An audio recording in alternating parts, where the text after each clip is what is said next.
Assalamualaikum warahmatullahi wabarakatuh. Kali ini kita akan belajar tentang upaya penegakan hak asasi manusia. Upaya pemerintah dalam penegakan hak asasi manusia. Semua negara di dunia sepakat menyatakan penghormatan terhadap nilai-nilai hak asasi manusia yang universal melalui berbagai upaya penegakan HAM.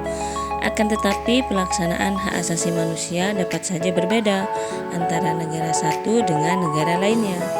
Ideologi, kebudayaan, dan nilai-nilai khas yang dimiliki suatu bangsa akan mempengaruhi sikap dan perilaku hidup bangsa.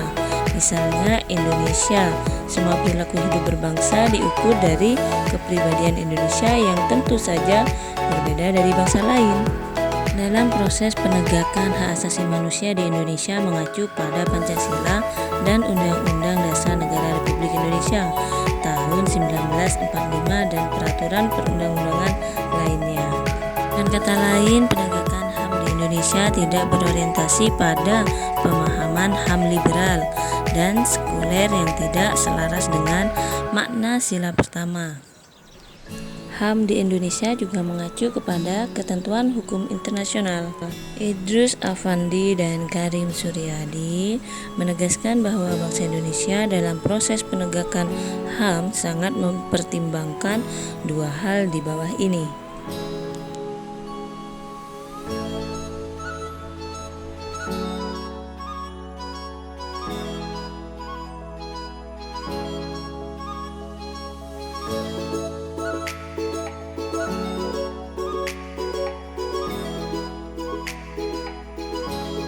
Langkah-langkah strategis dalam proses penegakan HAM.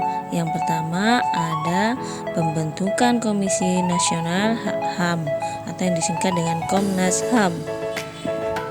Komnas HAM dibentuk pada tanggal 7 Juni 1993 melalui Kepres nomor 50 tahun 1993. Kemerdekaan Komnas HAM melanjutkan diatur dalam Undang-Undang Republik Indonesia Nomor 39 Tahun 1999 tentang Hak Asasi Manusia pasal 75 sampai pasal 99.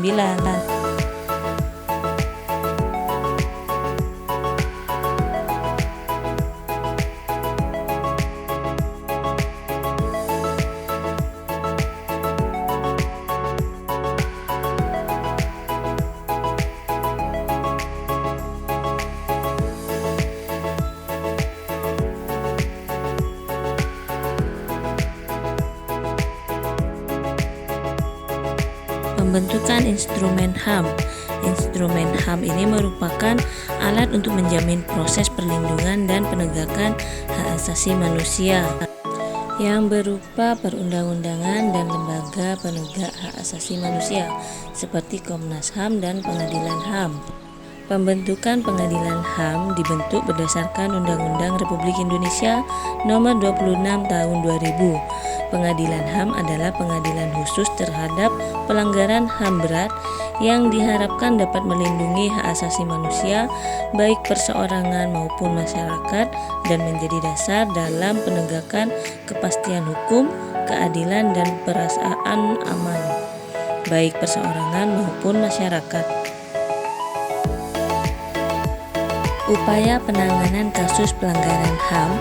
Yang pertama ada upaya pencegahan pelanggaran hak asasi manusia dengan semboyan mencegah lebih baik daripada mengobati. Yang kedua ada penanganan kasus pelanggaran HAM itu di pengadilan HAM. Kasus pelanggaran HAM akan senantiasa terjadi jika tidak secepatnya ditangani. Upaya penegakan HAM yang dilakukan oleh pemerintah tidak akan berhasil tanpa didukung oleh sikap dan perilaku warga negara yang mencerminkan penghormatan terhadap hak asasi manusia. Terima kasih sudah menyimak materi hari ini. Jangan lupa like dan subscribe videonya. Saya akhiri. Wassalamualaikum warahmatullahi wabarakatuh.